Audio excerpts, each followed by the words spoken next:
É sempre uma questão que é muito discutida sobre a relação entre calor e temperatura. Essa relação não é nada simples. Já dissemos que calor, de acordo com a primeira lei da termodinâmica, quando um sistema absorve uma quantidade de calor de quê?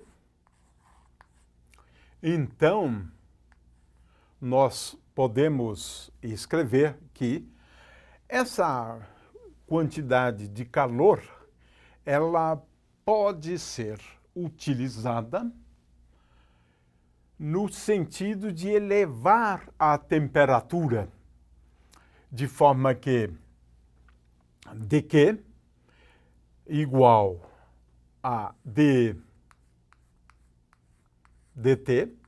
mantido volume constante, vezes dv, ou melhor, vezes dt, mais dv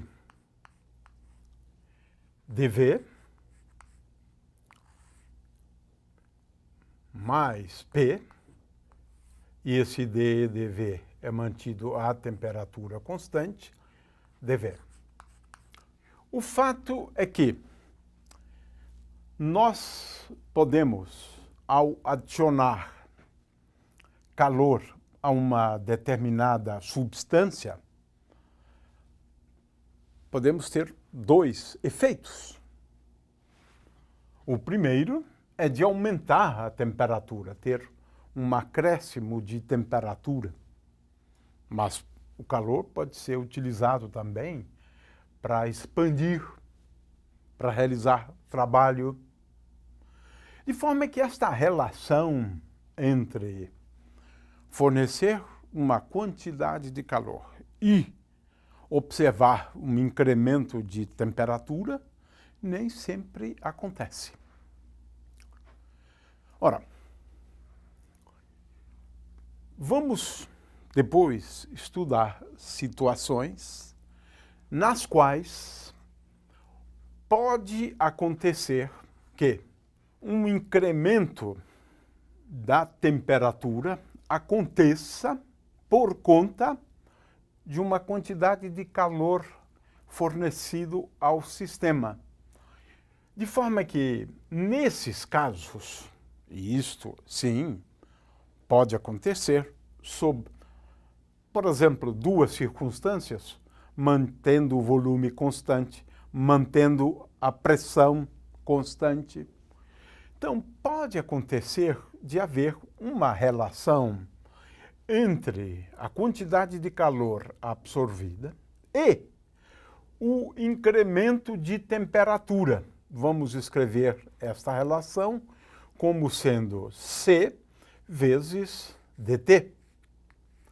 Ou seja, se o sistema absorve uma certa quantidade de calor, pode acontecer, sob determinadas circunstâncias, de que, como resultado desse calor absorvido, haja um incremento de temperatura. Nesse caso, existe uma relação bem simples entre calor e temperatura. Quantidade de calor absorvida e o quanto de temperatura o corpo aumentou. Então, existem circunstâncias mediante as quais há uma relação direta entre quantidade de calor absorvida e variação da temperatura. Por exemplo, se essa constante tem o nome de capacidade térmica da substância. Capacidade térmica, C. C. Ora, essa é uma constante importante, porque pode acontecer processos nos quais fornecer o calor aumenta a temperatura. Então, uma relação entre calor e temperatura. E essa relação é simples, admitindo, por exemplo, a constante C como sendo uma constante, é a capacidade térmica, né? Muito bem. Ora, esta constante C depende muito de se estamos tratando de líquidos, da água, de gases, metais. O fato é que a gente, às vezes, precisa de recorrer a tabelas, né? É claro que a gente não vai encontrar uma tabela para capacidade térmica, porque a partir da capacidade térmica, nós podemos definir, e para estas grandezas, nós podemos olhar em tabelas, tá? Então, nós definimos, né, o calor específico, indicamos com a letra C, minúsculo. Este C da capacidade térmica é C maiúsculo, de forma que o calor específico é definido como sendo a relação entre a capacidade térmica e a massa do corpo. De forma que o calor específico, definido assim, é uma grandeza física que depende essencialmente da substância e não da quantidade dela. Esta grandeza física a gente encontra em tabelas, né? Para cada substância, nós vamos encontrar um valor diferente, porque cada substância reage de uma forma diferente. Ou seja, ela vai aumentar a temperatura em função do quanto recebeu de calor, mas de tal forma a obedecer uma relação linear. Então, essa grandeza física é o calor específico, uma grandeza física que caracteriza cada substância. É só procurar numa tabela para encontrar os valores dos calores específicos. Definimos também o calor específico molar. Vamos colocar um M aqui para lembrar. É claro que nos dois casos nós estamos falando, né, de grandezas que caracterizam uma substância e que não levam em conta a quantidade de matéria. Nesse caso, nós definimos o calor específico molar como sendo igual a capacidade térmica dividido pelo número de moles, N. Então, a partir da capacidade térmica de um corpo, nós podemos definir o calor específico e o calor específico molar.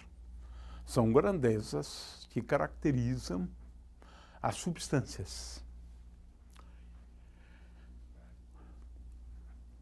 Ora, mas pode acontecer também uma outra coisa, e que a gente observa facilmente na nossa casa, que é o seguinte: você fornece-se calor, por exemplo, uma panela contendo água. Podem perceber que a água vai esquentando, mas chega a uma temperatura na qual 100 graus Celsius, no caso da água, a partir daquele ponto, a temperatura fica constante. É quando começa o processo de vaporização. Mas também acontece no caso da fusão. Ou seja, na transição de fase sólido para líquido, bem como líquido para vapor, enquanto durar a transição de fase, passar de uma fase para outra, a temperatura permanece constante. Veja bem, você está fornecendo uma quantidade de calor. De quê? Mas não aumenta a temperatura. Na verdade, a temperatura da água que fica fervendo lá permanece a mesma até acabar a água. Até acabar a água. Não aumenta, a temperatura fica fixa. Então, veja só, nós estamos diante de uma situação interessante, porque, de novo, estabelece a distinção entre calor e temperatura. Eu continuo fornecendo calor para esse sistema aqui, para a água, e a diferença de temperatura é zero. Temperatura permanece constante. Então você está observando aqui uma segunda situação, onde forneço calor, mas não há incremento de temperatura. Como é que a substância faz uso dessa energia que é fornecida? Vamos abordar isto daqui a pouco. Mas, no momento, o que a gente está chamando a atenção é para o fato de que, agora, eu forneço uma quantidade de calor, a temperatura permanece a mesma, e nós escrevemos que existe uma relação entre a quantidade de calor fornecida e uma propriedade da substância.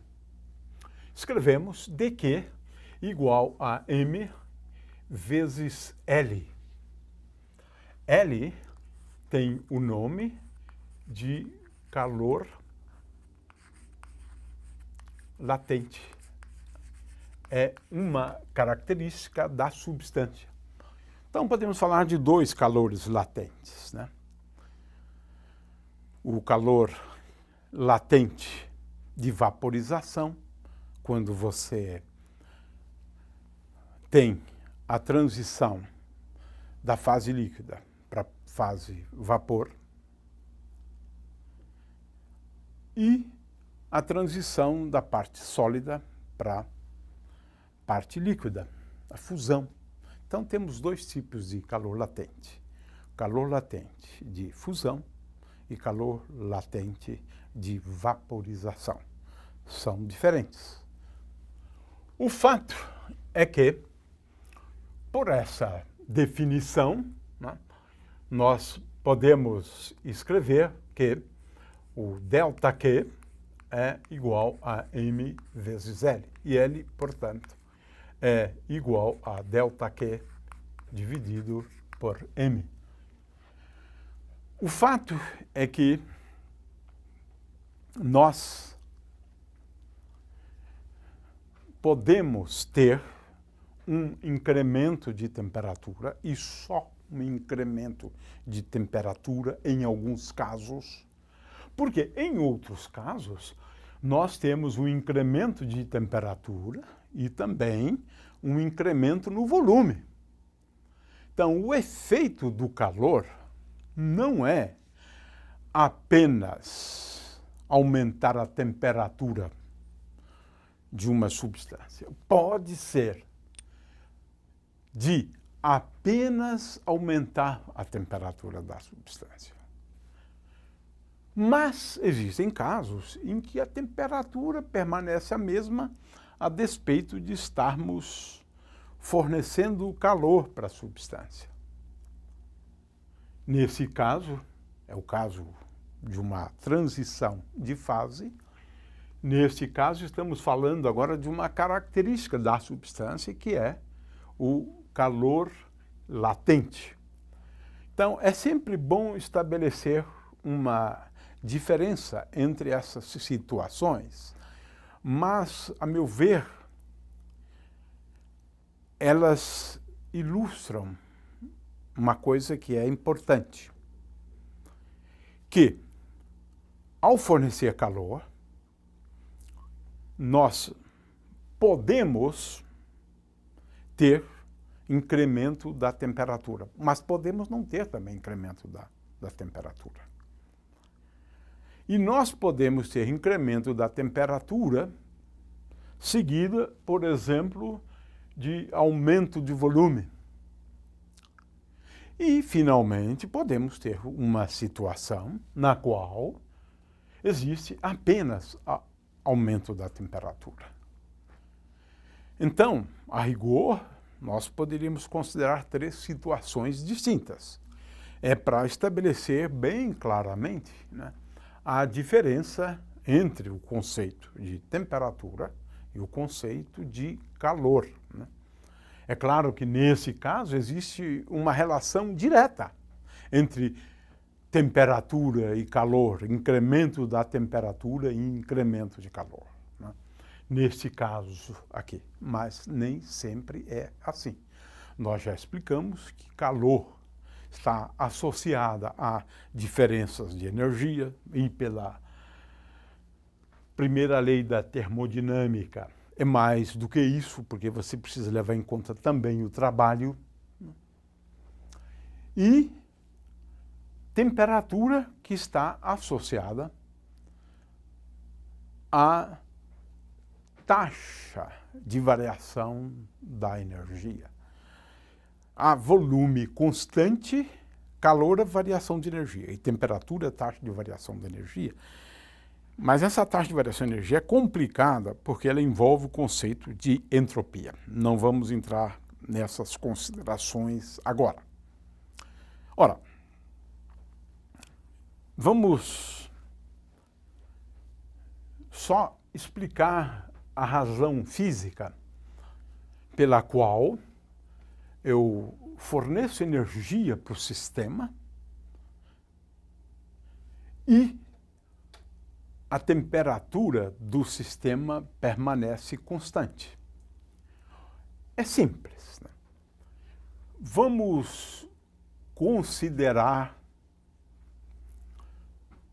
o caso da água. Nós temos moléculas da água, H2O. Poderíamos representar esta molécula assim, o oxigênio, hidrogênio e hidrogênio. E agora, estas moléculas formam um estado ligado, de tal forma a que estas moléculas da água ocupem posições de tal forma que elas possam se deslocar facilmente. O fato é que, neste caso, nós devemos levar em conta a existência de uma energia de ligação. Ou seja, para eu separar as várias moléculas da água, da substância água, no estado líquido, eu preciso fornecer energia. Energia para quê? Para separar as moléculas. Existe uma energia, conhecida como energia de ligação. Posso falar de energia de ligação por átomo, né? Mas o fato é que quando eu forneço energia para o sistema ou para a água líquida, a energia vai ser totalmente utilizada para separar estas moléculas. Nesse caso, estou falando de um gás, o vapor d'água, onde as moléculas estão separadas umas das outras. Ou seja, eu utilizo essa energia para separar o líquido água nos seus constituintes, que são as moléculas d'água. E é por isso que, ao fornecer energia, essa energia é utilizada apenas para separar as moléculas. enquanto todas elas não estiverem separadas, a água não vai aumentar a sua temperatura. O vapor não vai aumentar a sua temperatura. Isso, então, explica, né, por que existe o calor latente, por que não existe aumento da temperatura, apesar de você estar injetando energia no sistema. Essa energia está sendo utilizada, mas não para aumentar a temperatura, para separar os constituintes.